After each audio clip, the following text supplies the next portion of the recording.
भैरव है कौन, जब तक ये समझ में नहीं आएगा तब आपकी साधना निष्फल चली जाएगी। अब जो नहीं जानते, अभी से मेरा चैनल है उसके ऊपर ओके करो, सब्सक्राइब करो और मेरे से जुड़े रहो। बहुत सारी बातें ऐसी बताई है मैंने। एतला जी महाराज की, पधारे हुए सभी भक्तों की, सभी देवियों की, बोलो राधे जय हो। हाँ यूं की करियो, यूं यूं यूं ठेठ उड़ा हो गया, क्या बात है भाई। दादाजी को हम एक ही प्रार्थना करेंगे कि जितना मस्ती में या हो इतनी ही मस्ती घर में होनी चाहिए, बस आनंद उसी को कहते हैं। बोले सत्यगुरु भगवान की, थोड़ा जय जोर से बोलिए। बोले महादेव की। एक मिनट थोड़ा नीचे बताओ। एक बात का ध्यान रखें, कभी भी जैसे भैरू जी महाराज का मैंने एक भजन गाया अभी, तो अगर भैरू जी महाराज की कोई साधना करते हैं या भैरू जी महाराज की कोई तपस्या करते हैं, भैरव है कौन, जब तक ये समझ में नहीं आएगा तब आपकी साधना निष्फल चली जाएगी। भैरव ही शिव है, शिव ही भैरव है। समझ में आ रहा कि नहीं आ रहा है? अपने देसी भाषा में माने कहूं, काशी रो कोतवाल, काशी में कौन विराजमान है? भोले बाबा शिव जी। उनके अंश अवतार कोई भैरव का रूप है। इसलिए मैं एक बात का ध्यान रखना, जो भी भैरव साधना करते हैं, कोई भी साधना में विश्वास होना जरूरी है। आप लोग पूजा पाठ करते हो, बहुत अच्छा लगता है, परंतु आप इतने लोग बैठे हो, मुझे ईमानदारी से बता दो, आप लोगों के, इतने लोगों के तिलक क्यों नहीं लगा हुआ है? ये बताओ मुझे आप।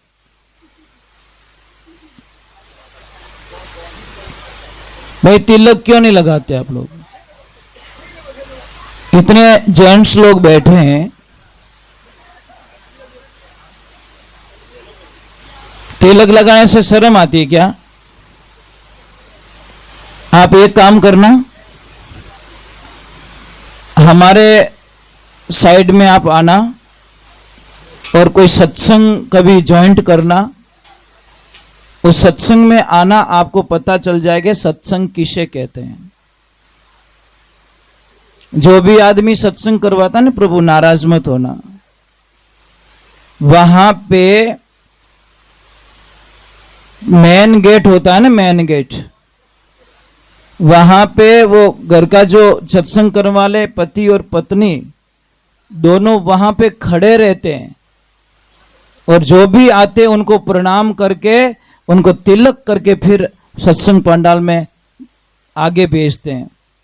अबे वहां पे ऐसे मत सोचना कि ये छोटा बच्चा है, इसको प्रणाम कौन करेगा? हम तो 50 साल के हो गए और 10 साल के बच्चे को कौन प्रणाम करेगा? नहीं साहब, वो 50 साल की उम्र वाले भी 10 साल के उम्र वाले को तिलक करेंगे, प्रणाम करेंगे, चाहे लड़का हो चाहे लड़की हो। फिर वो सत्संग में आते, सत्संग की कुछ मर्यादा होती है हमारे वहां पे, बहुत कड़क सिद्धांत की सत्संग करते हम लोग। बीड़ी कोई अलाउ नहीं होती अंदर, अगर बीड़ी की थाली दिख जाए तो हम सत्संग बंद कर देते हैं। और इतना नियम यहां पे रख ले तो शायद मने लगे 10 बजे आरती कराए थे लोग, क्या महाराज तो बीड़ी ने धुआं ही नहीं काटन देवे।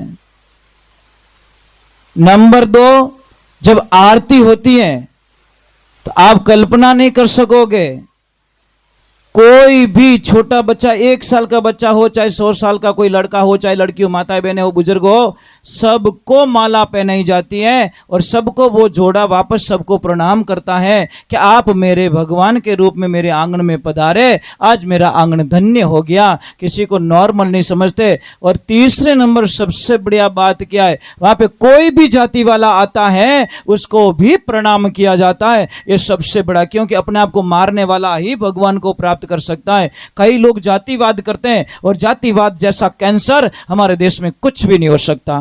ये सबसे बड़ा कैंसर है महाराज। मुझे बताओ, जाति से कौन हल्का होता है, कौन नीच जात है भाई इस दुनिया में?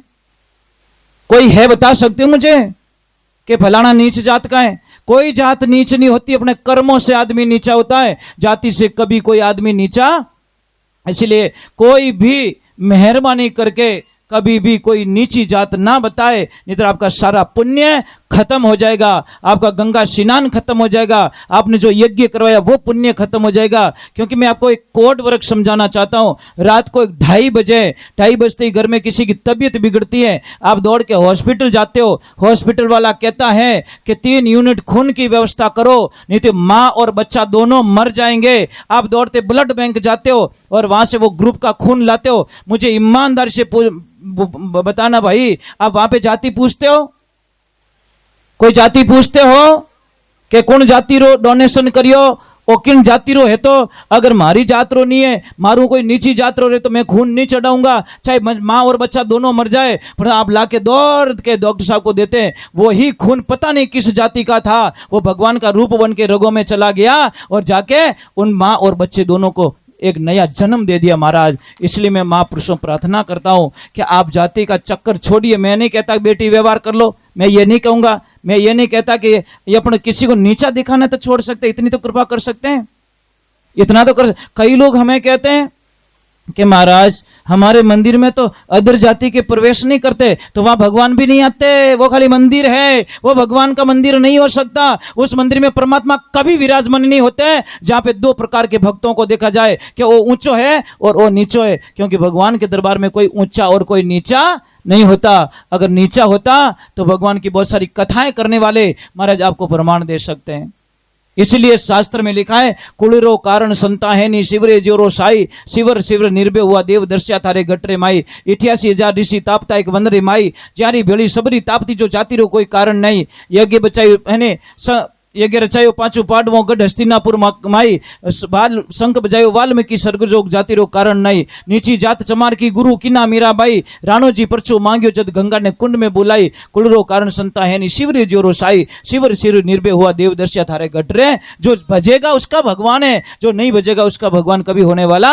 आप क्या सोचते हो मैं 5 करोड़ की बोली लगा के भगवान को मेरा बना दूंगा? भगवान बोले क्या समुद्र को पानी पिलाएगा भाई? क्या सूर्य के सामने तू दीपक जलाएगा? मैं तो वो सूर्य हूं जो ब्रह्मांड को रोशन करता हूं, और तू मुझे दीवा लगा के खुश करना चाहता है? अरे तेरी नीति साफ कर ले, तेरे भाव साफ कर ले, तेरे मन को साफ कर ले, तेरी वाणी को साफ कर ले, तेरे विचारों को शुद्ध कर ले, मैं तेरा हो जाऊंगा। जो इन अहंकार रूपी से मैं कभी होने वाला। बोले 5 लाख भगवान ने चढ़ाया, हमें लक्ष्मी पूरी भगवान करने बैठी, वो 5 लाख को खुश हो जाई? वो जाई कहीं?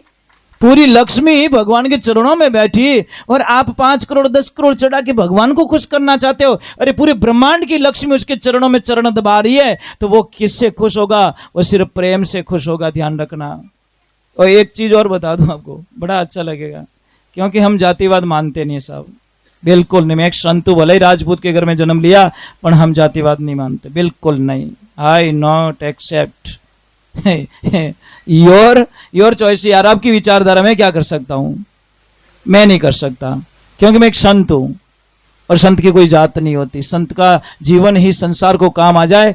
महाराज एक ध्यान रखना है, मार्ग में एक पौधा खड़ा है, वो कोई जाति पूछ के किसको छाया में नहीं बैठने देता। कौन जाति रो भाई? अलग जाति रो, तुम्हारी छाया मत बैठ जाए। मैं पवित्र रूकड़ू, मैं पीपल रो रूकड़ू, मैं बड़ला रो रूकड़ू, मैं अंबा रो रूकड़ू। मारे नीचे कोई साधु संत बैठ सके, मारे नीचे ए लोग बैठ सके, कोई हल्का लोग नहीं बैठ सके, कोई अमीर नहीं बैठ सके, कोई गरीब लोग अट नहीं आ सके। कोई रूकड़ो कदी कहवे? बोले कदी? तो संत वो ही पौधा होता है, उनकी शरण में जो भी जाता है वो तिर जाता है महाराज, उसको संतुष्टि मिलती है, उसको अच्छा लगता है, भाव मिलते हैं। बोलिए सतगुरु भगवान की। ये जो ये टेंट के बिस्तर पड़े हैं, ये बड़े पवित्र बिस्तर है साहब। कोई बुकिंग करवाते पहले लिस्ट पूछता है क्या कि भाई वो टेंट किन्ने किन्ने अटक गियोड़ो तो लिस्ट बताए दे। कोई दूसरी जाति रे अटक गियोड़ो तो मैं टेंट नहीं लगाऊं भाई, मार तो लोग अलग आए। नहीं साहब, ये बिस्तर हमको पवित्र लगते हैं, हियाड़ा ही लागे नहीं आवे जो कोई पावे। बोलिए श्री भगवान की। आपको रहना है फ्री माइंड। कैसे रहना है? एकदम वैरागी बन जाओ। अंबर ओढ़ना भूमि पतना बीच मशाना सोई, भूत पलित्रा कोई शंका नहीं माने, नहीं हंसे नहीं रोई, फकीरी निर्भय पड़ा निर्मोही। बोलिए सत्य गुरुदेव की। चलो एक बालाजी महाराज का एक भजन गा लेता हूँ, फिर करूंगा आरती। आरती के बाद में एक साधना, साधना के बाद में आप अपने ठिकाने और मैं हमारे ठिकाने। ठीक है।